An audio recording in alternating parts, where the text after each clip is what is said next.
हर देश की अपनी सरहद के पास अपनी अपनी सेना तैनात होती हैं और ये सेना चौकसी करते हुए दुश्मन की आंख अपने देश पर ना पड़े इसलिए भी जागते हुए दिन रात उसकी निगरानी रखते हैं। यदि सरहदों के आसपास भी कोई ऐसे अज्ञात व्यक्ति नजर आते हैं जिनके ऊपर संदेह जाते हैं या फिर कोई ऐसी झुंडा पड़ती है, कोई ऐसी दल आ जाती हैं, तो वहां पर सबसे पहले सरहदों पर तैनात हुए सेनापति और वहां पर तैनात किए गए सारे सैनिकों की इत्तला की जाती है कि चौकस रहे, क्योंकि हमारी भूमि के यहाँ पर, हमारे देश के यहाँ पर कोई ऐसी दल आ रही है, कोई ऐसी झुंड आ रही है, चौकस रहना चाहिए। और जैसे सरहदों में ये खबर पहुंच जाती है, सरहदों से सीधे राजधानी पहुंच जाती है। किसी दल को देखकर, अज्ञात व्यक्तियों को देखकर, किसी झुंड को देखकर आम इंसान तो इतने घबरा नहीं जाते हैं, इतने डर तो नहीं जाते हैं, लेकिन राजा निश्चय डर जाते हैं। सेनापति और सेना जागृत हो जाती हैं, वो सचेत हो जाते हैं, वो चौकस रहते हैं।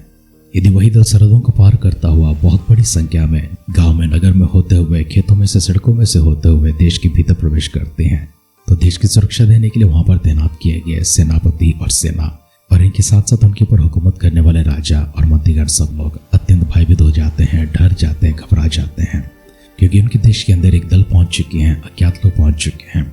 हो सकता है देश के भीतर से ही कोई ऐसी बड़ी दल निकल आती है, कोई आम इंसान होगा या फिर छोटे बच्चे होंगे। इतनी बड़ी संख्या को देखकर देखो इतनी बड़ी मनुष्यों की संख्या से इतनी बड़ी जुलूस निकल रही है, उसे देखकर बच्चे तो ताली बजाते हैं, बच्चे चिल्ला उठते हैं, वे खुश हो जाते हैं, आनंदित हो जाते हैं। और साथ में उस शहर के, उस नगर के, उस गांव के आम नागरिक वे भी देखते हैं, उनमें से जो चौकस रहते हैं और जिनको इसकी गंभीरता मालूम है, वे सब लोग घबरा जाते हैं, वे सब लोग डर जाते हैं। बाकी अन्य लोग, उनको कोई फर्क नहीं पड़ता, वे एक तमाशे की तरह से देखते हैं, एक जुलूस की तरह इनको देखते हैं। हमने एक बहुत बड़ी दल को देखा है जो मिस्र देश में से निकल आई थी। हमने इनकी संख्या को देखा है, लगभग 20 लाख के करीब हैं।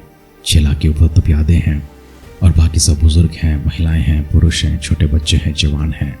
इतनी बड़ी आबादी वाली देश अब आगे बढ़ रही है, एक सिवाने से दूसरे सिवाने तक, एक नगर से दूसरे नगर तक, एक राज्य से दूसरे नगर तक होते हुए जा रहे हैं।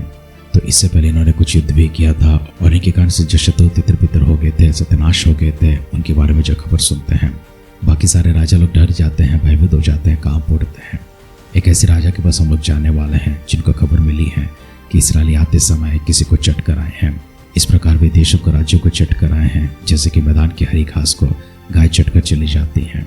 आय वचन के अध्ययन में जाते हुए, इसराइलियों की इस यात्रा को देखते हुए, ये कौन राजा थे और इस राजा ने क्या किया है, अपने डर में कैसे निर्णय को लेते हैं, इसराइलियों के सामने किस प्रकार से खड़े हो पाते हैं, इन सारी बातों को गौर करेंगे। लेकिन इससे पहले परमेश्वर को धन्यवाद करेंगे, परमेश्वर की स्तुति करेंगे, आराधना करेंगे। पवित्र आत्मा का अभिषेक हम पर उतराने के लिए, पवित्र आत्मा की ज्ञान और समझ में हम सब लोग चलाए जाने के लिए, आत्मा की वरदान, आत्मा की सामर्थ, आत्मा की शक्ति हमारे पर उतराने के लिए हम सब लोग मिलकर परमेश्वर के हाथों में अपने आप को समर्पण करेंगे। दिव्य सानिध्य में, दिव्य संगति में हम सब लोग चलाए जाएंगे। खुदावंत की अद्भुत आशीष हमारे ऊपर होने के लिए नए साल में हम सब लोग उत्सव को मनाया है, परमेश्वर के दिव्य सानिध्य में आराधना को किया है। साल के इस दूसरे दिन में हम सब जिस प्रकार से प्रवेश हुए हैं, परमेश्वर की स्तुति गान करते हुए, आराधना करते हुए, आए खुदावंत के हाथों में अपने आप को समर्पण करेंगे और मिलकर हम सब दुआ करेंगे। हमारे पर अनुग्रह को दिखाकर अत्यंत करुणा और प्रेम से भरा हुआ पिता परमेश्वर, हम आपकी स्तुति करते हैं, प्रशंसा, महिमा, गौरव, आदर, सम्मान करते हैं। यह सुंदर सा समय परमेश्वर आपने हमारे जीवन में एक सौभाग्य कर प्रदान किया है। सर्वशक्तिमान परमेश्वर, आपकी आराधना करते हुए, आपकी प्रशंसा करते हुए, आभार प्रकट करते हुए, आपके गुणगान गाते हुए हम आगे चलते हैं। आज के हमारे अध्ययन में प्रभु जी इस्राएल की यात्रा के माध्यम से आप कुछ और बातें, कुछ और संदेश हम तक लेकर आने वाले हैं।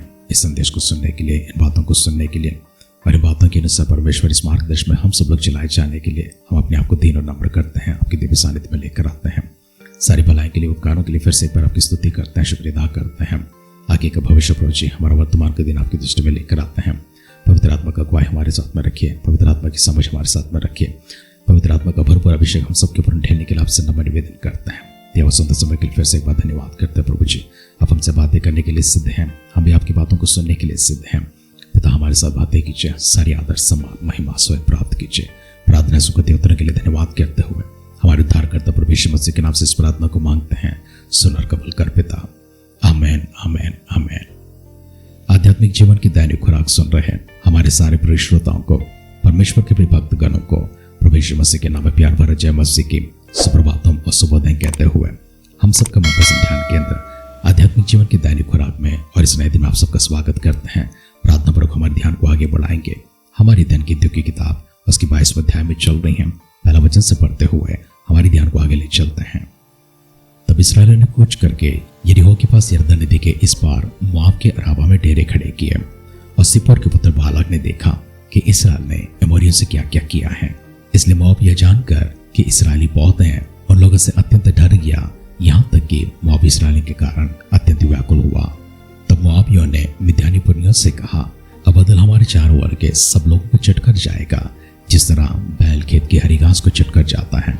उस समय सिप्पोर का पुत्र बालाक मोआब का राजा था, और इसने पतोर नगर को, जो महानद के तट पर बोर के पुत्र बिलाम के जाति भाइयों की भूमि थी, वहां बिलाम के पास दूत भेजे कि वे यह कहकर उसे बुला ले आए कि सुन, एक दल मिस्र को निकल आया है और भूमि उनसे ढक गई है और अभी तेरे सामने ही आकर बस गए हैं।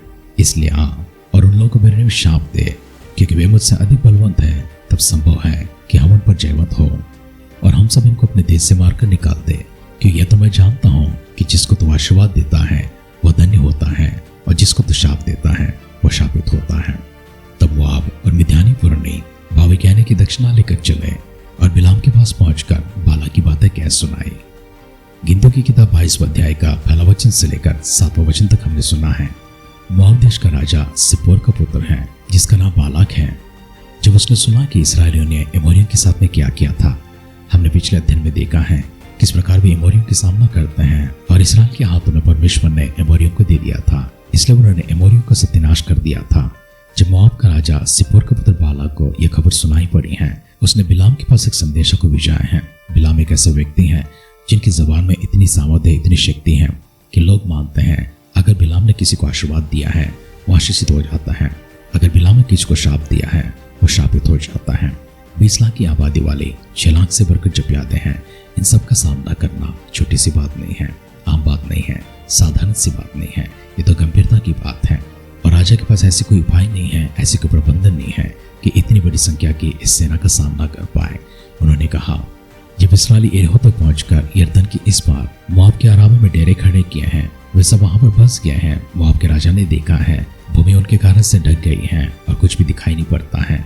जल्दी आओ, जिस तरह से भूमि के ऊपर कब्जा कर चुके हैं, जिस तरह उन्होंने भूमि को ढांप दिया है, इससे यह मालूम होता है कि हमारे देश को चटकर चले जाएंगे। इसलिए बिलाम को बुलाने की संदेशा देते हैं। बिलाम की जबान में इतनी सामर्थ है, वास्तव में इतनी सामर्थ हो सकती है। इनके बारे में लिखा गया है कि सच में इनके मुंह से जो शब्द निकलती हैं वही संभव होता है। अगर आशीष का वचन है तो आशीष मिलता है, अगर श्राप का वचन है तो श्राप मिलता है।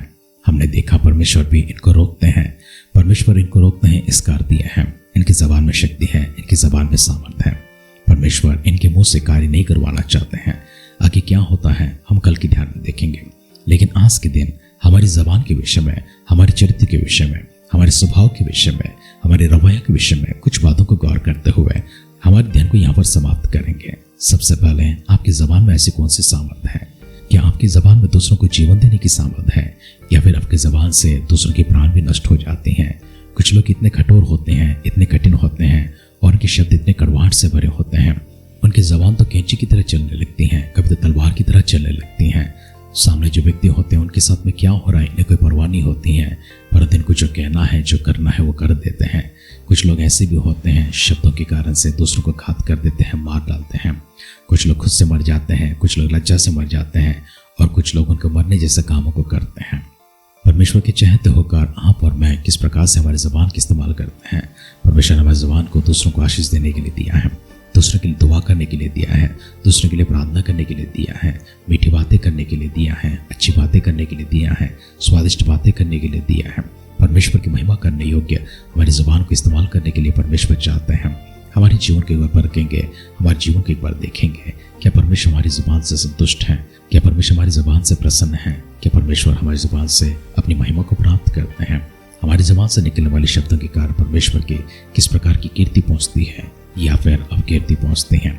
अपने आप को जांचेंगे, परखेंगे। इस्राएल की यात्रा को कल हम आगे बढ़ाएंगे, किस प्रकार से सिप्पोर का पुत्र बालाक के कहने पर बिलाम, जिसके ज़बान में सामर्थ है, अपनी क्रियाओं को दिखाते हैं, किस प्रकार की घटनाएं जगह लेती हैं और कैसे परिणाम निकलाते हैं, कल की ध्यान में देखेंगे। लेकिन आइए अपने आप को खुदावंद के हाथों में समर्पण करते हैं, प्रार्थना के साथ में हमारे ध्यान को समाप्त करेंगे। जीवित खुदावंद, फिर से एक बार हम अपने आप को आपकी दृष्टि में लेकर आते हैं। हमारी ज़बान में परमेश्वर जीवन को भी रखा है, मरण को भी रखा है, अच्छाई को भी रखा है, बुराई को भी रखा है, पाप भी है, मुझे धार्मिकता भी है। खुदा आपकी इच्छा के अनुसार भी हैं, आपकी इच्छा के विरोध में भी हैं। हमारी जबान से दैनिक जीवन में प्रभु निकलने वाले शब्दों के कारण किसी के मनों को ठेस ना पहुंचे और ना ही परमेश्वर आपके मन को ठेस पहुंचे। इसलिए हमारी जुबानों को प्रभु सिद्ध करने के लिए, उसे सही करने के लिए, उसे शुद्ध करने के लिए, उसे साफ करने के लिए प्रभु यीशु मसीह के लहू से धोकर उसे प्रभु जी पवित्र शुद्ध करने के लिए प्रार्थना करते हैं। हमारी जुबान से परमेश्वर केवल आपकी महिमा हो, स्तुति प्रशंसा के शब्द निकलाएं, गवाही के शब्द निकलाएं, दूसरों को आशीष देने के शब्द निकलाएं, दूसरों को प्रेम करने के शब्द निकलाएं, दूसरों के साथ में मेल मिलाप के साथ चलने वाले प्रभु जी शब्द हमारे जुबान से निकलाएं। परमेश्वर इस प्रकार से दुआ करते हैं, आपकी स्वर की समझ, स्वर की अनुग्रह, स्वर की महिमा, स्वर की बरकतें हम सबों के ऊपर ढलने की दुआ करते हैं। प्रभु यीशु मसीह के बादलों के आगमन पर पूजा का विलंब होती है। कल सुबह फिर से एक बार हम सब लोग मिलकर स्तुति आराधना करने के लिए, हम सबको सजीवों की संख्या में रखने के लिए दुआ करते हैं। अगर ऐसा ना हुआ, प्रभु यीशु मसीह के बादलों के आगमन में हम सबको शामिल करने के लिए प्रार्थना करते हैं। हमारी पुकारों को सुना है, दुआओं को सुना है, उत्तर भी दिए, इसके लिए धन्यवाद करते हुए हमारे उद्धारकर्ता प्रभु यीशु मसीह के नाम से हमारी इस प्रार्थना को मांगते हैं, सुनर कबूल कर पिता। आमेन, आमेन, आमेन। घबराहट होने पर, भयभीत होने पर, व्याकुल होने पर कैसे क्रिया आप करते हैं? आपके भीतर में ऐसी डर पैदा हुई है, वो सच्चाई है या फिर गलत है, इसे आप परखते नहीं हैं। काफी समय ऐसा होता है कि मनुष्य किसी भय के कारण से भयभीत हो जाता है, डर जाता है, लेकिन बाद में वो सोचने लगता है। काफी समय निकलने के बाद उसे मालूम होता है उस डर का इसके साथ में कोई संबंध था ही नहीं, वो बेकार में ऐसे ही डर गए थे, घबरा गए थे। जब हम बालक के विषय में देखने के लिए जा रहे हैं कि इसराइली सच में को घात करने के लिए आए हैं या फिर इसराइली अपनी यात्रा में जा रहे हैं, हमने तो देखा है इसराइल अपनी यात्रा में आगे बढ़ रहे हैं, लेकिन इसराइली को देखकर इसराइल ने इससे पहले क्या किया है, उसे देखकर राजा बालक डर जाते हैं। आपके जीवन में परमेश्वर प्रश्न को छोड़ना चाहते हैं। ऐसी घटनाओं को देखने पर जब आप भयभीत होते हैं, आप क्या करेंगे? किसी को श्राप देने के लिए, किसी को कमजोर करने के लिए, किसी को मारने के लिए आप युक्ति को बनाते हैं, या फिर परमेश्वर के पास जाकर अपनी भय को दूर करने के लिए आप दुआ करेंगे? अपने आप को खुदा के कदम में सिद्ध करें। परमेश्वर आपके डरों को निकालना चाहते हैं, आपके वहमों को निकालना चाहते हैं, आपके भ्रमों को निकालना चाहते हैं। परमेश्वर अपनी सामर्थ से, अपनी शक्ति से, अपनी महिमा से आपको तृप्त करना चाहते हैं। परमेश्वर की बरकत में और आशीषमान वचन हमेशा आपके कानों तक पहुंचते रहे और आपके कानों के माध्यम से आपके हृदय तक जाए और आपके हृदय से आप एक वचन रहने को ले जो परमेश्वर को भाव तोबा एक बलियाग के रूप में प्रसन्न करने वाले एक कुर्बानी के रूप में स्वीकार किया जा सके। हमारी इस दुआ कामना के साथ आज के ध्यान की समाप्त करते हैं। आप सुनते रहिए, सुनाते रहिए। आध्यात्मिक जीवन की दैनिक खुराक कल फिर मिलेंगे। अपना ख्याल रखिए, अपनों को ख्याल रखिए, दूसरों का भी ख्याल रखिए। God bless you.